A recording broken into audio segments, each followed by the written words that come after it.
Superintendent of Open Class Food Preservation at the Evergreen State Fair in Monroe. I first took my Master Food Preserver, Food Advisor training in Snohomish County in 1988, which kind of dates me. So I have been around for a while. This is actually the third time I've come to present here for the Fruit Society. So thank you very much, Becky, for inviting me back. If you ever want to have a presentation on freezing or the pressure canning, just reach out. I'm more than willing to talk about any or all of it. So today, this is just going to be a very basic food preservation presentation. For my resources today, I use the National Center for Home Food Preservation. They also have a printed book called So Easy to Preserve. And then, of course, the good old-fashioned Ball Blue Book and the all-new Ball Blue Book of Home Canning. Our outline for tonight, we're going to talk a little bit about what causes food spoilage. We're going to talk about some food preservation methods. Then we're going to walk through very specifically how to preserve high acid foods. And I'm going to use jam as an example. And then we'll talk briefly about how to store home canned foods. We'll end with a section on making flavored vinegars. And I saw Marcy Allen out there in the audience. So when we get to that point, Marcy, I might tap you for some of your expertise. And then we'll end with questions and answers, but please don't hesitate to use the chat and type in a question or raise your hand if you know how to do that using the icons on the bottom. So I do have to warn you about the chat. I like to talk and I get talking and I'm not going to look at the chat until the end, but know that we will definitely use the chat feature. At the end of the presentation this evening, I'm going to send Becky this slide deck in a PDF form so that if you want to request that from her, she'll email you this presentation. So you'll have all the slides. That way you can see specifically links to different resources and that kind of thing. So let us begin with food spoilage and what causes food spoilage. Foods spoil or lose their quality for several reasons, actually. The growth of undesirable microorganisms, bacteria, mold, yeasties, never a good thing. The activity of food enzymes, reaction with oxygen, moisture loss. Food preservation prevents those things from happening. So food preservation can prevent the growth of undesirable bacteria, yeasts, and molds. It can destroy the enzymes that cause degradation of our foods. It can remove oxygen. It can prevent moisture loss, or in the case of food dehydration, it can remove the moisture and thus preserve the food. But tonight, we're specifically going to talk about home canning. And always remember, what we can accomplish in our home kitchens is much different than what they can do in a commercial setting. So we are limited. Many of the things that you can buy on the shelf, we cannot reproduce at home. But the good news is we can do a lot of things. So home canning is the process in which foods are placed in jars, heated to a temperature that destroys those microorganisms and inactivates the enzymes. And then we seal the food in the jar. So we place the food in the jar, we heat it to a specific temperature, and then we seal it. And sometimes people can go off the rails a little bit, and they think, well, if the jar is sealed, the food must be safe. Well, I can tell you from experience of having bought canning jars and put them in the back of my hot car, those jars will seal. But there's nothing preserved, there's nothing safe about the contents. So tonight we're going to talk about getting the food in the jars, creating a safe, sterile environment in the jar, and then sealing that in. So where to start? If anybody is just thinking about this for the first time, it can be overwhelming. There's so much information out there for good or for ill. You may have watched grandma, you may have watched your mom, you may have watched a sister. and just that whole idea of where to begin. And you need a map for that. So we're going to spend some time now talking about resources and how, in this plethora of information that's out there, how we can wisely choose a resource that's going to be the best. And you want to choose your resource, something that's current, something that's scientifically tested, so that you get the most consistent, safe, and reliable results. I'm sure we've all had the conversation with people or heard people say, oh, I don't do that. I do it this way, and it's fine. Nobody's ever gotten sick. Well, that's just part of it. Because if we're going to go to all this trouble and expense of investing in equipment and jars and either growing the food ourselves or purchasing it, we don't want to waste the food.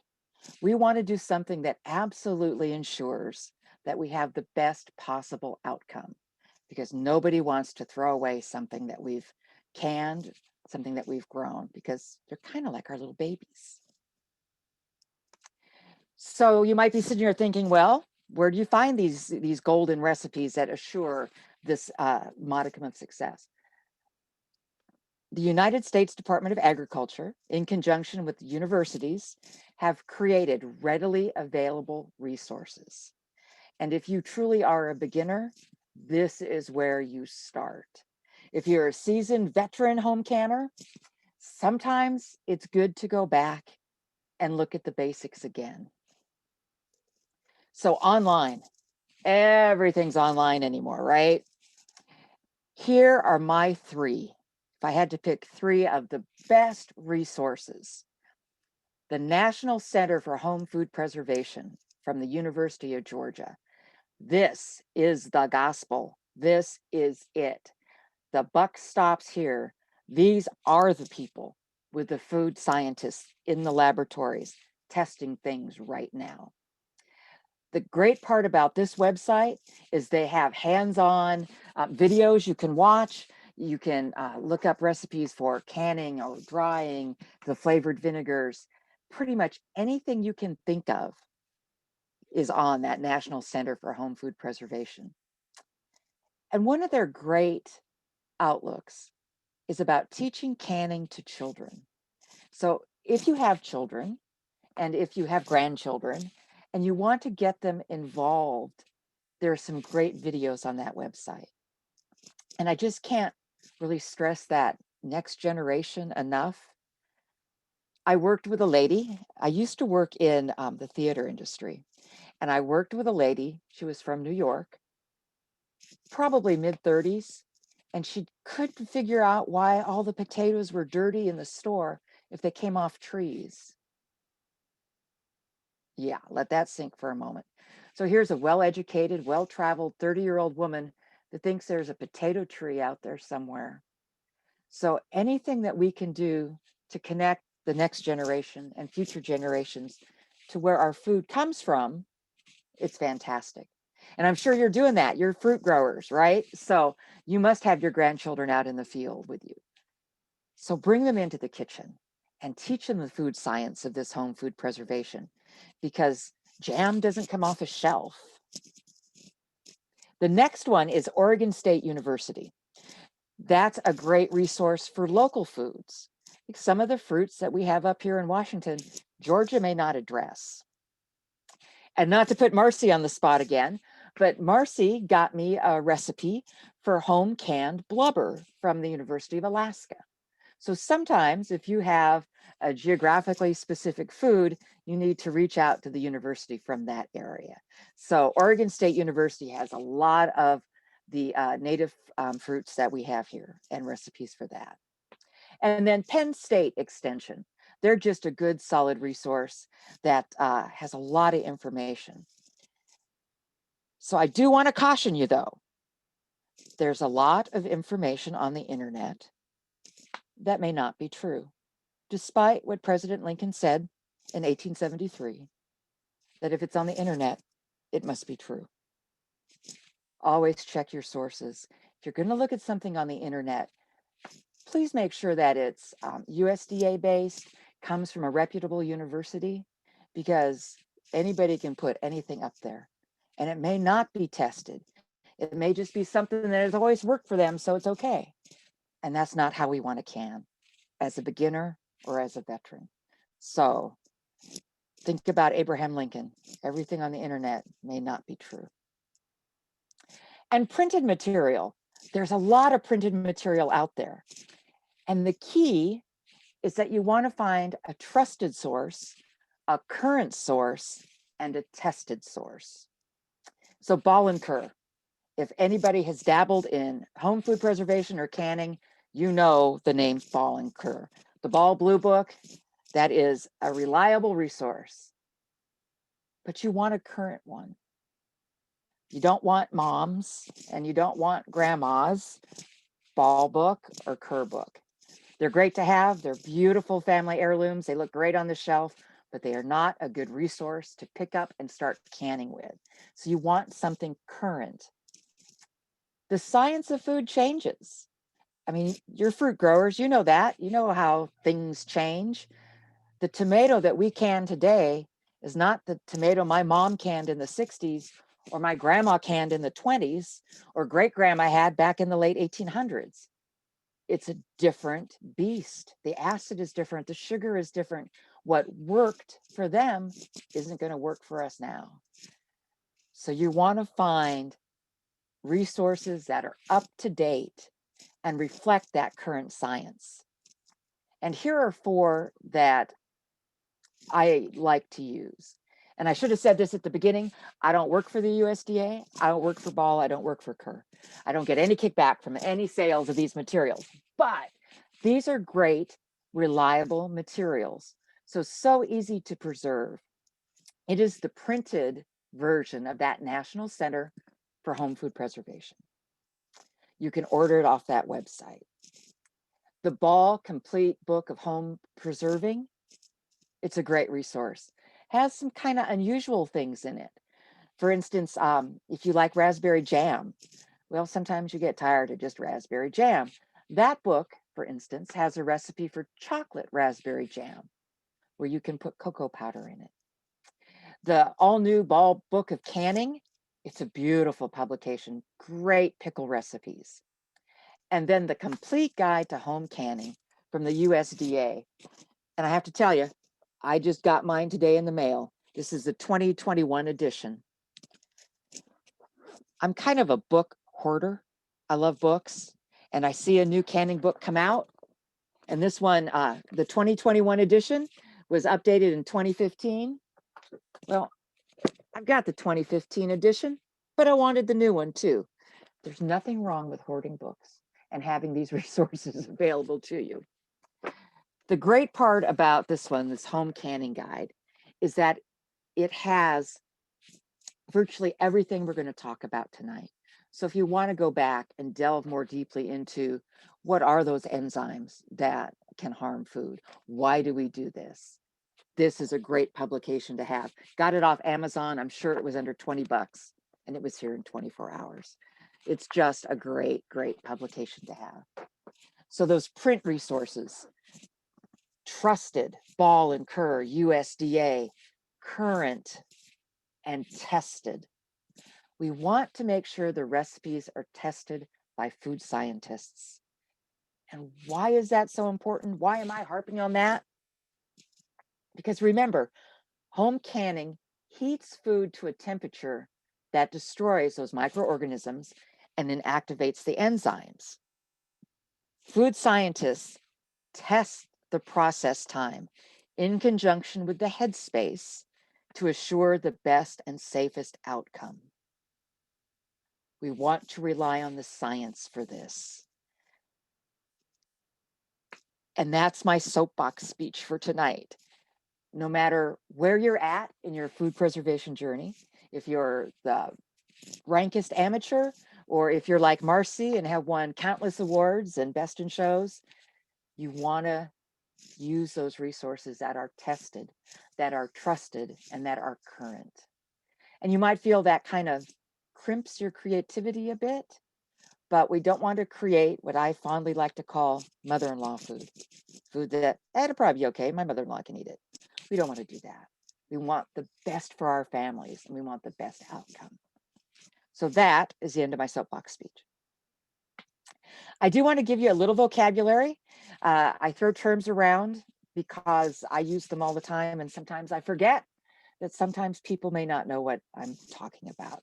So the first vocabulary word for tonight is headspace. And you can see the slide on the screen. The headspace is the space in the jar between the inside of the lid and the top of the food. This is a very important space. It is dictated by the science.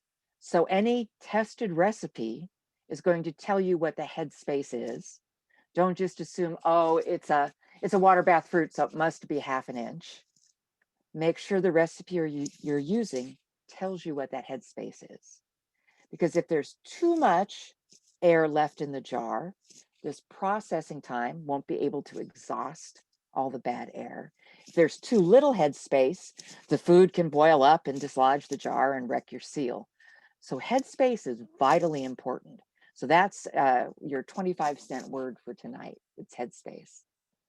And then process time.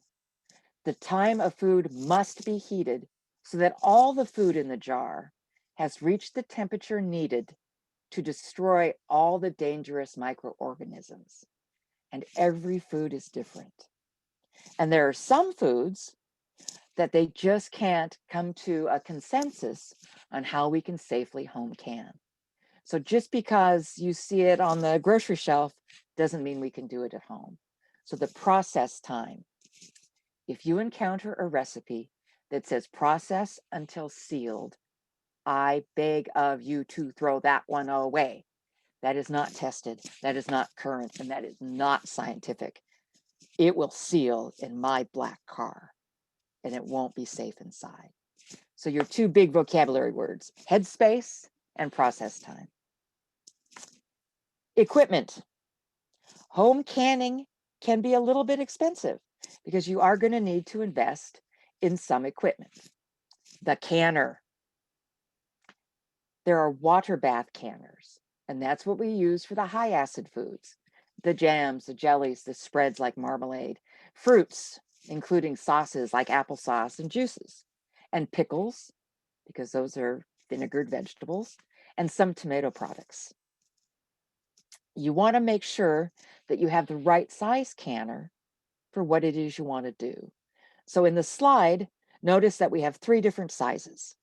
You want to make sure the water in the canner is 1 inch above the lid of the jar. That's going to help assure that even, consistent heat penetration that we need to make that safe environment inside the jar. The stainless steel one there on the screen, that one's good for quarts and smaller. The mid-sized one, that's good for pints or smaller. And then there's the smallest canner, and that's good for 1/2 pints and 4-ounce jars. My family is composed of my husband and myself. So I really don't can much in quarts anymore. If I'm going to make a batch of jam, it's going to be in 1/2 pints because more than likely we would never get through a pint before it spoils in the fridge. So when you're thinking about what kind of water bath canner to get, think about your needs. Are you a single person that might just want a pint of applesauce? Or are you like Becky with the 5 kids and the spouse and you need to put stuff up? Then maybe you want that larger canner. So think about the size of canner you want to get. And the racks. Notice the racks sitting on top of each of the canners. The racks are really important. Those prevent the jars from touching each other in the canner during the canning process, and it stops them from touching the walls and the bottom of the canner. And that helps prevent jar breakage. I am a frugal soul. So my first few canners, I got at garage sales and at Goodwill.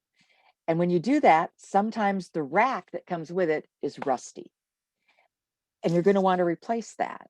And you jump online and you can find replacement racks. In fact, I know they sell them at McDaniel's and Snohomish. So the rack is important. It's something that you've got to have. It's something you need to take care of. And please Never, ever wrap towels around the jars in the canner to replace the rack. This prevents that proper heat penetration that gets us that safe home canned food. Martha Stewart, gotta love Martha Stewart. She did this incredibly detailed recipe on home canning tomatoes, and it was good. The science behind it was solid until she wrapped the jars in towels and put them in the canner, and I about had a stroke. It's not safe. It defeats the purpose of all the work you've done. So, water bath canner with a rack. And we're not going to talk much about this tonight, but just know that a pressure canner is what you would use for those low acid foods. Low acid meaning the vegetables, the meat, the broth, the soup.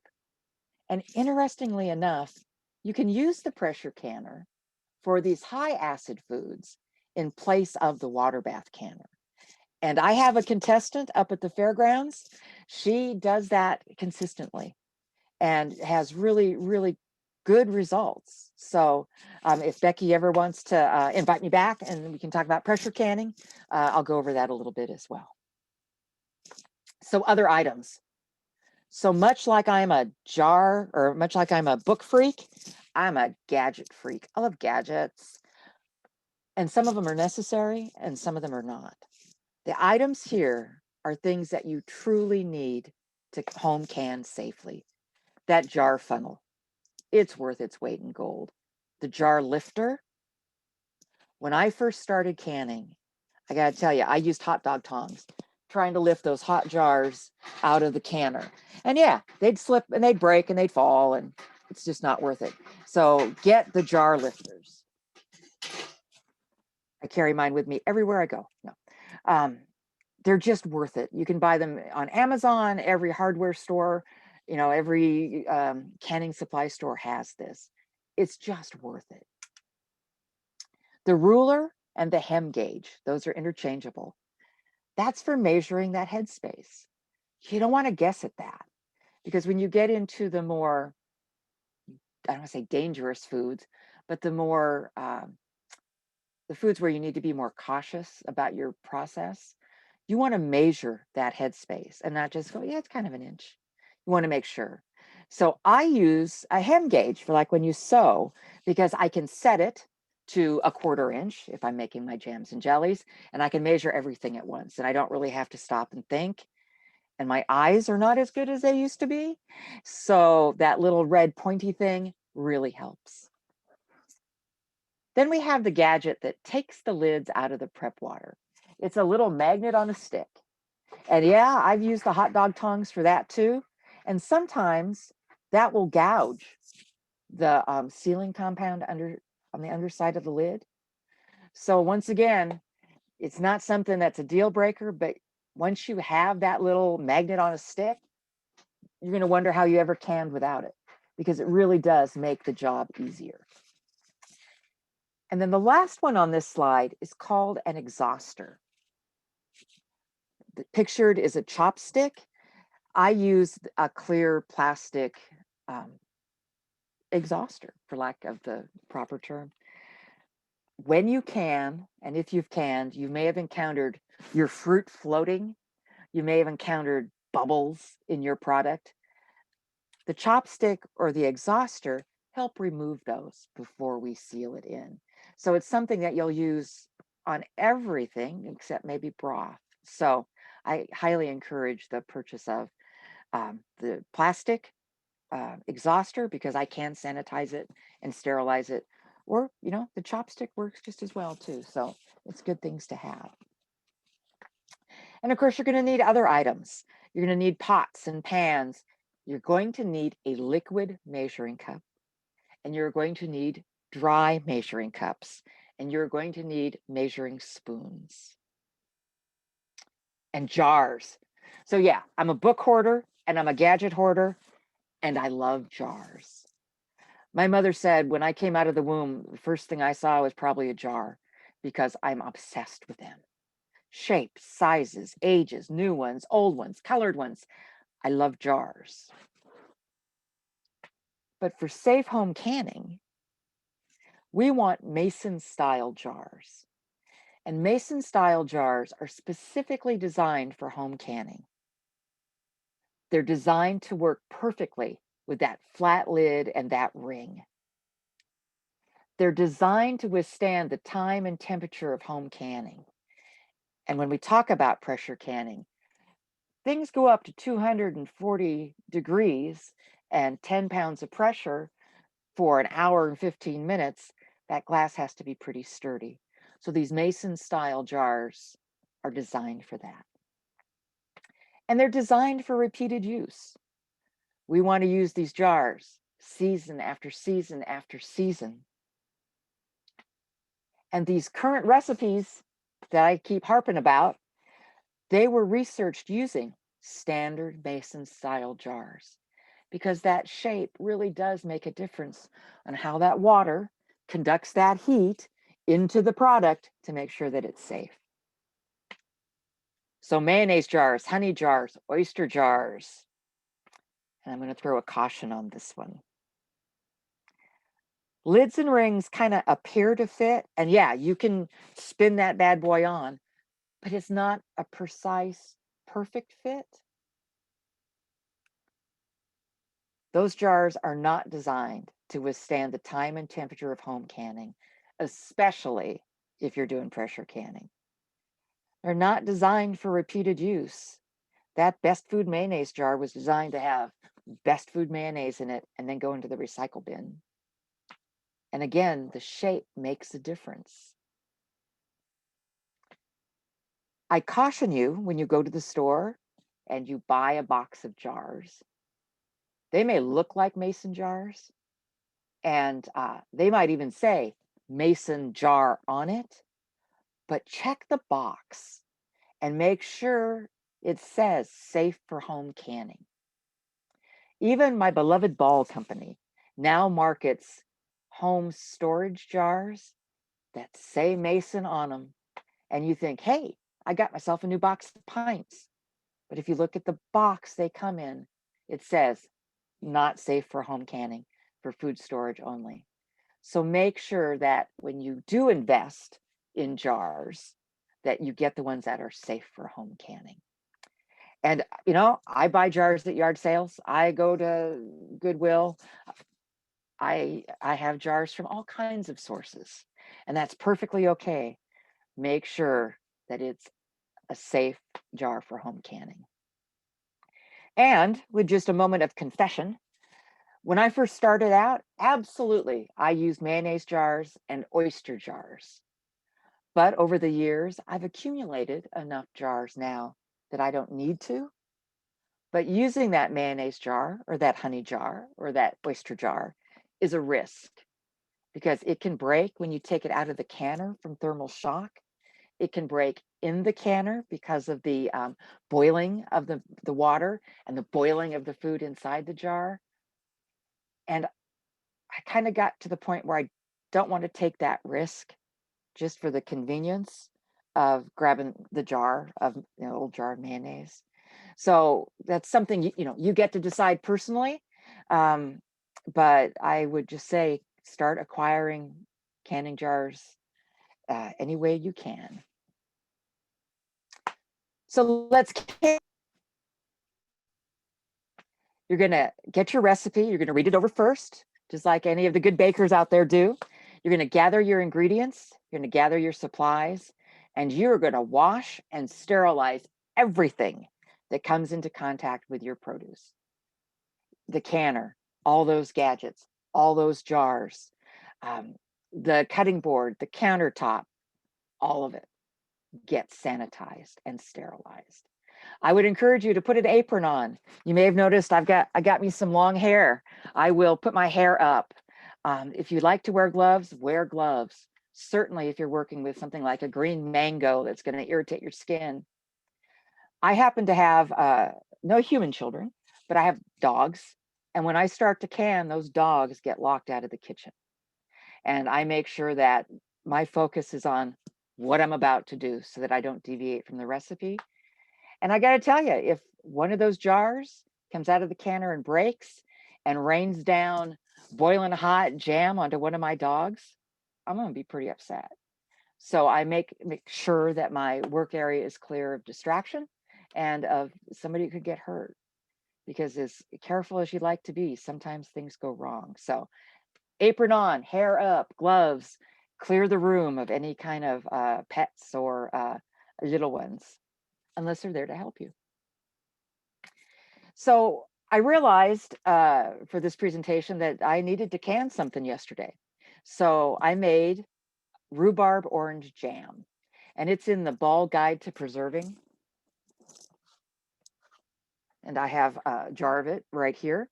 I'm sure some of you have rhubarb right now, and this is a great way to use it up. So here we go. Let's can some jam.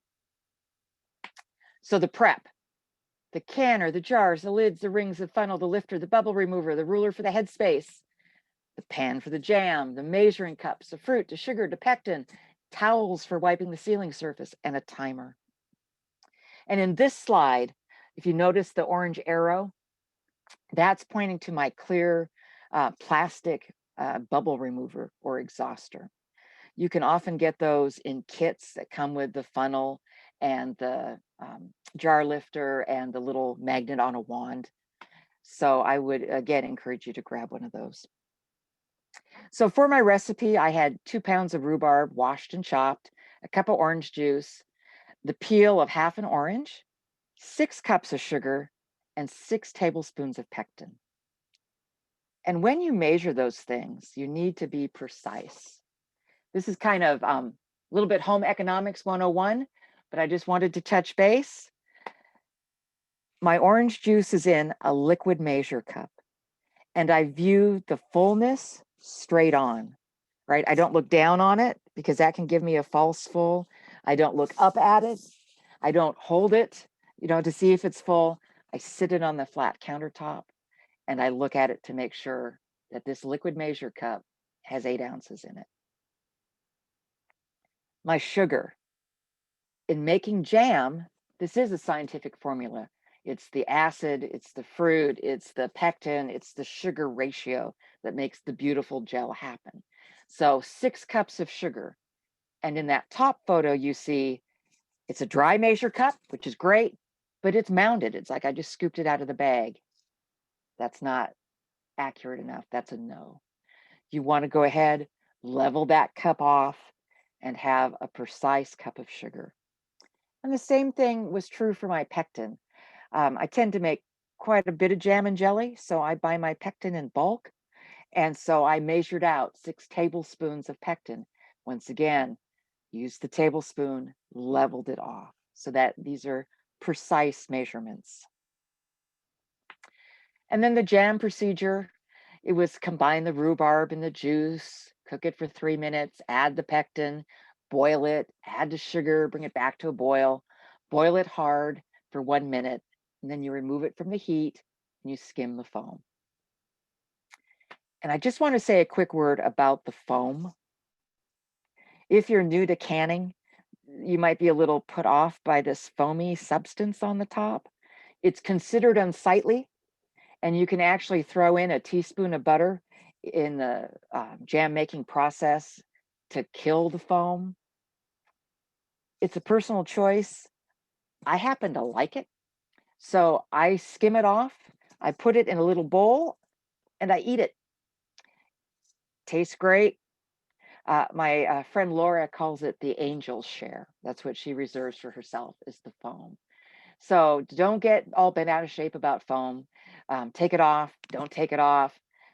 I would say if you were going to enter your jam or fruit spread or jelly into the fair, I would definitely take the foam off because you would be marked down on that. But just in terms of pure home canning, I skim it and eat it. So the canning procedure: sterilize jars, preheating in a simmering canner. I have never lived in a house with a dishwasher that didn't have a name of Stephanie. So I hear tell that them fancy dishwashers have a sterilization cycle, and that's great. Use that, but you're still going to want to keep your jars preheated in a simmering canner. The lids, that flat lid on the underside has a sealing compound. Some people will tell you to put those lids in a pan of simmering water. Some people will say you don't need to. What I have found, just personally, is that the simmering water starts that sealing compound, starts it softening. So when you have something that processes quick, like your jam or jelly, you may want to do that so that you have the full benefit of that sealing compound. But I will tell you to follow the manufacturer's instructions on the box of your lids, if you can find lids, and good luck with that because they're like hen's teeth right now. In the case of jam, you would fill the hot jars with hot jam to the headspace level prescribed in the recipe. This is called a hot pack. The hot food goes into a hot jar. There's also something called raw pack, and that's when you would have a hot jar and cold food. And you encounter that more with fruits, with pickles, that kind of thing. But for jam, it's a hot pack, hot jam into a hot jar. And that headspace level, I can preach on this almost as much as I can preach on a safe recipe. Here's a photograph of me measuring the headspace on my rhubarb orange jam yesterday. It's the space in the jar between the inside of the lid and the top of the food. The canning procedure continued. You're going to want to wipe the sealing surface.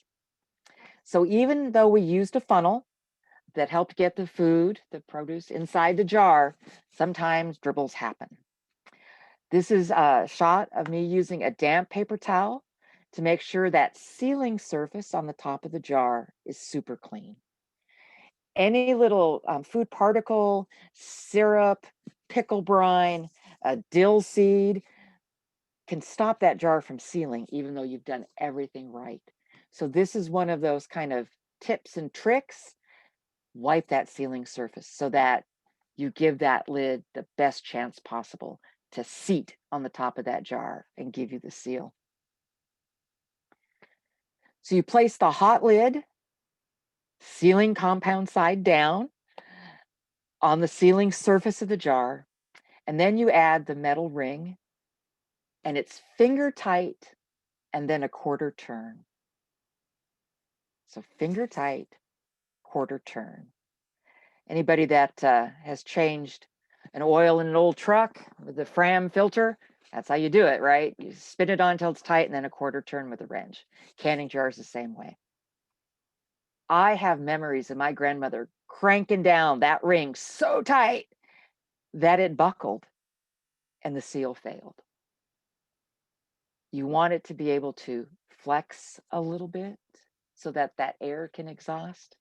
Finger tight, quarter turn is enough. You place the jars in the canning rack. Once all the jars are full, you lower the rack into the canner with the simmering water.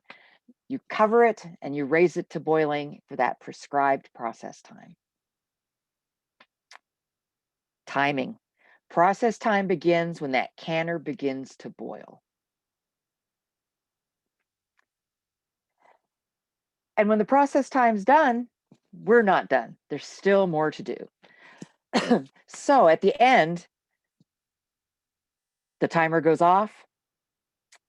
Turn the heat off. If you're using, I think it's the electric stove, the burner stays hot, that's okay. Just turn the heat source off. Remove the lid and let the jar sit in there for 5 minutes. This helps prevent that thermal shock I talked about. It's never happened to me, but it did happen to my canning mentor. And in fact, my predecessor from Fair, she took a jar of green beans out of the canner too soon and it exploded on her. So imagine that. So let them sit, let the water calm down. Then you remove the jars to a draft-free area to cool completely. And there's a shot of my rhubarb jam cooling yesterday. evenly spaced. I like to set them on a towel because I didn't want the water ring on my wooden cutting board. You want them to sit 12 to 24 hours. At that point, you check for the seal. If it's not sealed, there are ways that you can either reprocess it or just stick it in the fridge and eat it now. To store the home canned food. Once those jars are cooled and the seal is confirmed, you take the ring off. Once again, I have so many memories of my poor old grandma trying to crank a rusty ring off a jar. Once that jar is sealed, the ring is obsolete. It serves no purpose. And in fact, it can harbor things that will disrupt a perfectly good seal. So water can lodge up in there that rusts, that can pop the lid. Syrup can come out. So you can get sticky stuff under there that can mold and pop a perfectly good seal. So those rings come off so we can use them again. You're going to want to wash those jars. And I don't mean throw them back in the dishwasher or submerge them in a soapy dishwater in the sink, but you're going to want to put them in warm water with a little distilled vinegar in it. And you're going to want to wash them. Just wipe them down and rinse them. Because you can get gunk lodged in the threads. You can get syrup down the sides of the jars. And you want them to go into storage as clean as possible. So just a little vinegar water bath, dry them off, and label them. There's a picture of my rhubarb orange jam from yesterday. If you're making more than one batch, you're probably going to want to indicate rhubarb orange jam, May 11th, 2021, batch number 1. And you do that so that if something spoils, and you don't necessarily know why it's spoiled, but something spoils in batch number 1, you're going to want to look cautiously at all the product from batch number 1. And then you're going to want to store it in a cool, dark, dry place. Don't use any canned food that shows any sign of spoilage. None of this is worth dying for. We used to be able to seal jams with wax. I mean, I've done it. I'm sure some of us have done it. My grandmother thought she was super cool because she would put the paraffin on, and in the wet paraffin, she'd put a string, so it was like a pop top. Well, science has told us that once that jam molds, you can't just scrape it off and eat the rest like a hard cheese. We know that the root of that mold goes through the whole jar. So when in doubt, throw it out, as painful as that is. Go through all these procedures, and sometimes you will get spoilage, and you just got to go with that. So questions. I have not been monitoring the chat. And if you have a question, I think Becky now needs to turn you on so that you can ask a question.